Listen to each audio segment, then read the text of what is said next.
Some days you wake up thinking it'll be just another ordinary day. But little do you know, in a matter of hours, your entire world could be turned upside down. What started as a small worry inside my chest ended up changing not just my life, but my daughter's life forever. And the doctor's reaction, I still can't believe it. Stay with me, because this story is going to hit deeper than you expect. It all started on a Thursday morning, a morning so normal it felt almost boring.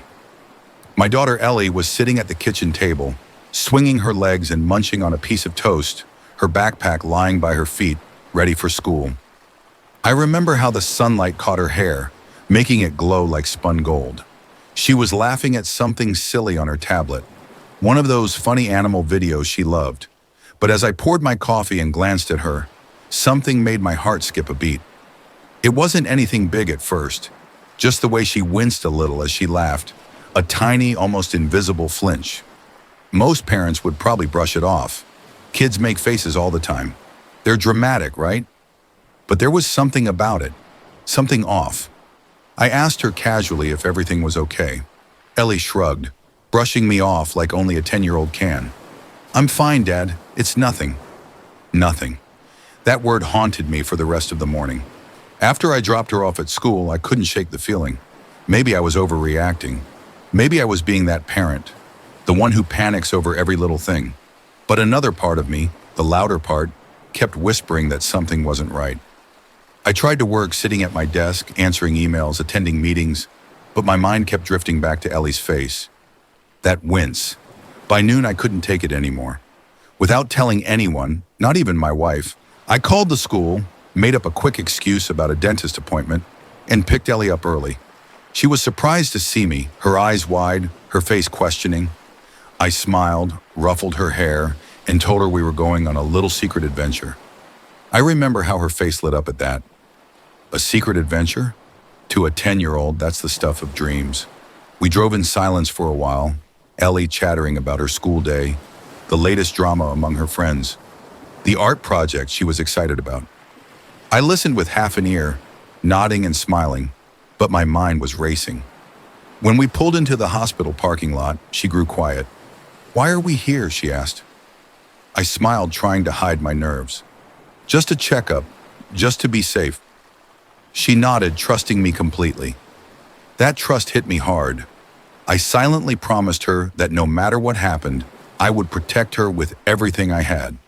We checked in, went through the motions, sat in that sterile waiting room where the clock seems to tick slower than anywhere else on Earth. Ellie leaned against me, playing games on my phone, her little fingers tapping away. Finally, they called her name. The doctor we met was a young woman named Dr. Harper. She had kind eyes and a soft voice, the kind of person who made you feel like maybe everything was going to be okay. She asked Ellie some questions, did some basic tests, and all the while I watched like a hawk, trying to read every tiny expression on her face. After a while, Dr. Harper asked me if she could speak to me alone for a minute. My heart dropped. That's never a good sign, is it? Ellie went to sit in the corner with a coloring book the nurse had given her, and I stepped outside with the doctor.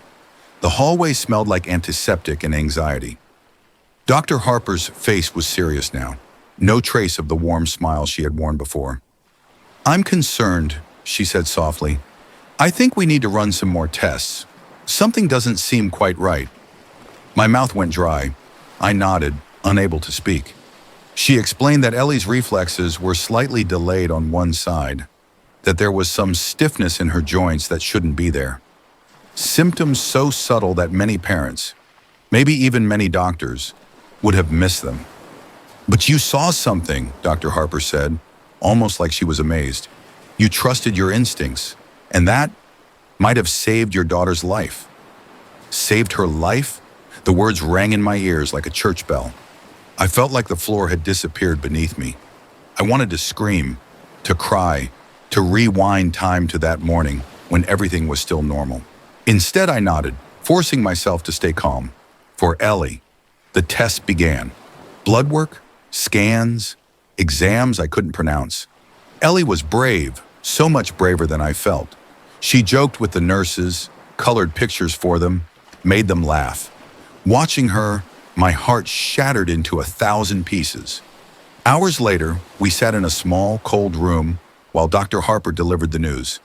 Ellie had an autoimmune disease. It was rare. It was serious. But because we had caught it early, because I had trusted that small voice in my head, her chances of managing it successfully were so much higher.